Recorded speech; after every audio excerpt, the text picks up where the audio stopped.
রাসূল সাল্লাল্লাহু আলাইহি সাল্লাম বলেছিলেন যে যুলহিজ্জার 10 তারিখ পর্যন্ত আমল আল্লাহর কাছে যত প্রিয় পৃথিবীতে আর কোনো দিনের আমল তত প্রিয় নয়। তো সাহাবীগণ বললেন, জেহাদও কি নয়?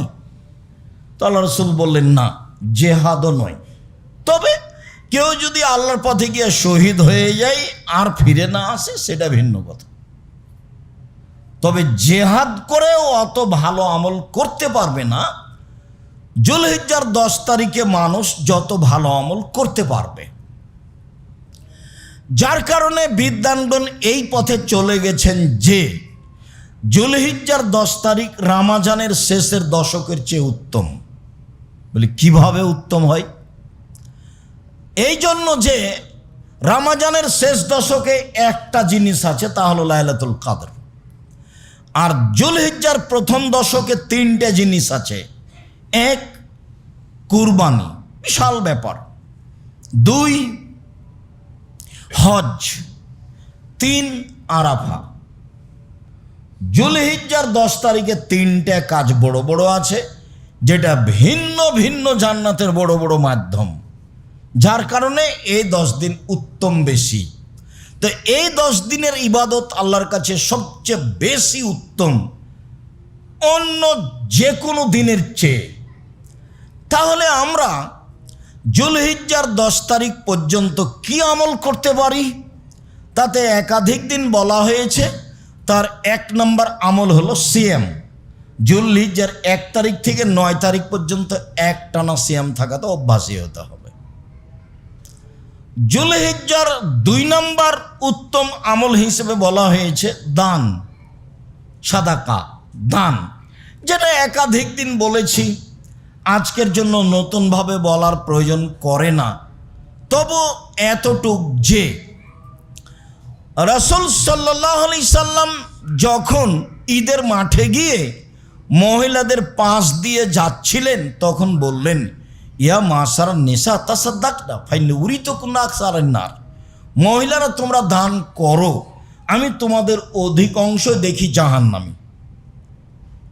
জাহান্নাম বলতে নারী আর নারী, জাহান্নামের অধিকাংশ মানুষই নারী। তো তোমরা দান করো মানে জাহান্নাম থেকে বাঁচার পথ, একবারে সরাসরি পথ। দান করো বেঁচে যাওয়া। তোমরা তো জাহান্নামের অধিকাংশ মানুষই নারী, তোমরাই বাঁচবা কিভাবে? দান করো। আর আল্লাহ রাসূল যখন ওই কথাটা বললেন যে বিচারের মাঠে মানুষ আল্লাহর মুখামুখি কথা বলবে, তখন কোনো দোভাষী থাকবে না, তখন কোনো অন্তরাল থাকবে না। ডান দিকে দেখবে সব কর্ম দেখবে, বাম দিকে দেখবে সব কর্ম দেখবে, সামনের দিকে দেখবে জাহান্নাম দেখবে। তখন আল্লাহ রাসূল বললেন, ফাত্তাকুন নারা ওয়ালাউ বিশিক্কি তামারাতিন। পৃথিবীর মানুষ তোমরা জাহান্নাম থেকে বাঁচো। খেজুরের বীজের উপর যে একটা সাদা সামান্যতম ছাল থাকে, সামান্যতম একটা সাদা ছাল থাকে, ওই ছালের সমপরিমাণ হলেও দান করে জাহান্নাম থেকে বাঁচো। তাহলে বোঝা গেল যে সরাসরি জাহান্নাম থেকে বাঁচার পথ দান, সেটা কম হোক আর বেশি হোক। ফিসরাই ও জাররাই, সচ্ছল অসচ্ছল, সচ্ছল অসচ্ছল, সচ্ছল অবস্থায় অসচ্ছল অবস্থায়, যার যা কুলাই। কারো কুলাই 10 লাখ, কারো কুলাই 10,000, কারো কুলাই 10 টাকা, কারো কুলাই একটা কয়েন। যেভাবেই হোক না কেন তার বুঝ অনুপাতে। এটাও বুখারীর হাদিস, আগেরটাও বুখারীর হাদিস, বুখারী মুসলিম।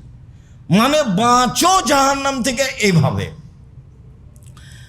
তো যুলহিজ্জার 1 থেকে 10 পর্যন্ত 13 পর্যন্ত 2 নম্বর কাজ হলো দান। যুলহিজ্জার 1 থেকে নিয়ে 10 পর্যন্ত 3 নম্বর কাজ হলো জিকির, যেটা এই আল্লাহু আকবার, সুবহানাল্লাহ, আলহামদুলিল্লাহ। যুলহিজ্জার 1 থেকে নিয়ে 10 পর্যন্ত 13 পর্যন্ত 5 নম্বর কাজ হলো ইস্তেগফার। এই কয়েকটার সমন্বয়ে আল্লাহকে ডাকা হবে যুলহিজ্জার 1 থেকে নিয়ে 13 পর্যন্ত।